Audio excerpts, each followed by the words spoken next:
Hello everyone. तो इस video में हम इकोनॉमिक्स ऑनर्स के बारे में सारी जानकारी के बारे में पढ़ेंगे कि क्या कोर्स है, इसको करने के बाद क्या हमारे स्कोप्स रहते हैं, ठीक। एंड इसकी कितनी ड्यूरेशन है एंड इसमें क्या क्या सिलेबस रहता है। तो इस वीडियो में हम इन सभी इंफॉर्मेशन के बारे में जानेंगे। तो स्टार्ट करते हैं। सबसे पहले आपको पता होना चाहिए कि बीए इकोनॉमिक्स ऑनर्स इसे कहते हैं। बैचलर ऑफ आर्ट्स में इकोनॉमिक्स ऑनर्स को करा जाता है। एंड ये इसमें क्या है, it is the study of scope, limitations, consumer market and distribution of goods and services. Demand and supply के बारे में पता लगाया जाता है, ठीक। Distribution of the goods and services एक इकोनॉमी में कैसे कैसे होता है, ये सब पता लगाया जाता है। It is also very helpful for young entrepreneur जो अपना स्टार्टअप शुरू करना चाहते हैं। तो ये उनके लिए भी काफ़ी अच्छा रहता है क्योंकि उनको डिमांड एंड सप्लाई की काफ़ी अच्छी समझ हो जाती है इस कोर्स को करने के बाद।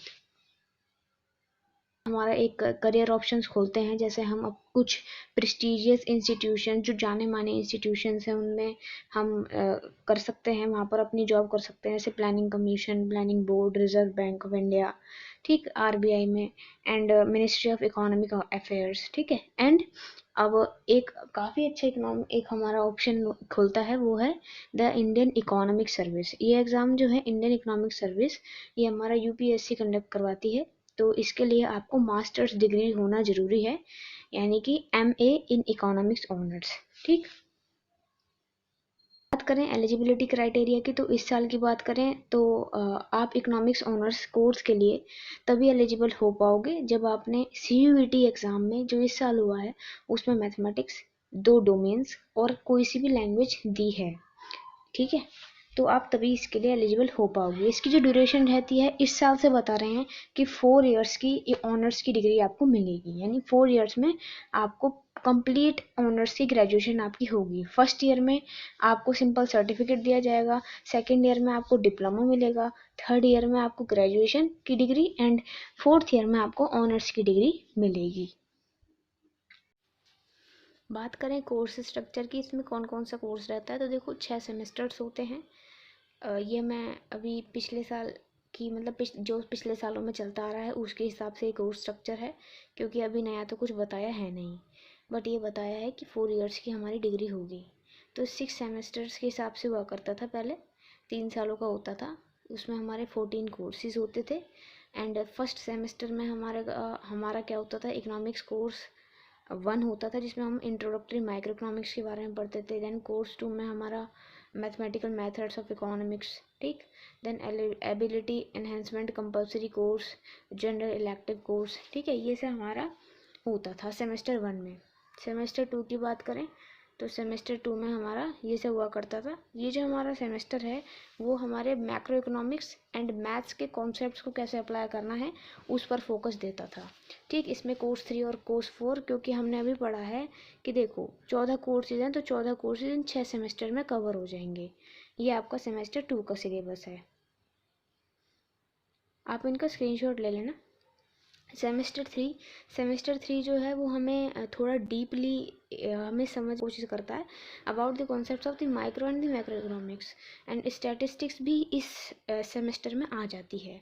तो इसमें जो ऊपर के 2 सेमेस्टर हैं उसमें इकोनॉमिक कोर्स 4 तक हो गया था, इसमें 5, 6, 7 हमारा बताया जाता है।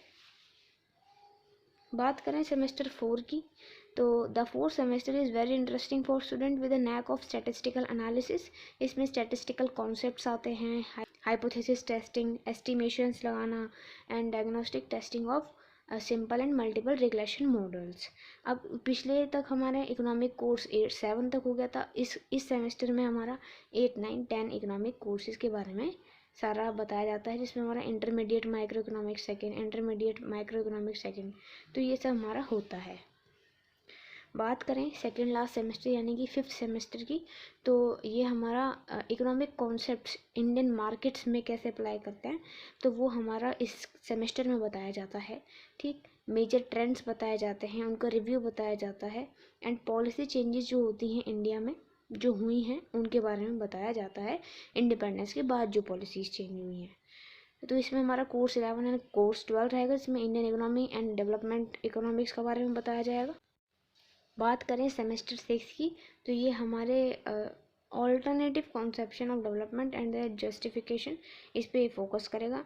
एंड स्टूडेंट्स को बताया जाएगा to understand the role of the state, एक स्टेट का क्या रोल होता है, एक राज्य का क्या रोल होता है economic development, and the problems that effect the state governments.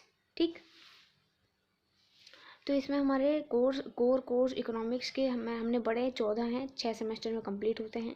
तो जो 13 और 14 कोर्स हैं इकोनॉमिक्स का, इकोनॉमिक्स कोर्स 13, इकोनॉमिक्स कोर्स 14, वो दोनों ही इस 6th सेमेस्टर यानी लास्ट सेमेस्टर में कंप्लीट हो जाता है। अब देखो इसमें लिखा है discipline specific elective course 3rd भी इस सेमेस्टर में पढ़ाया जाता है। देखो उसमें क्या आता है, group 2, from the list of group 2।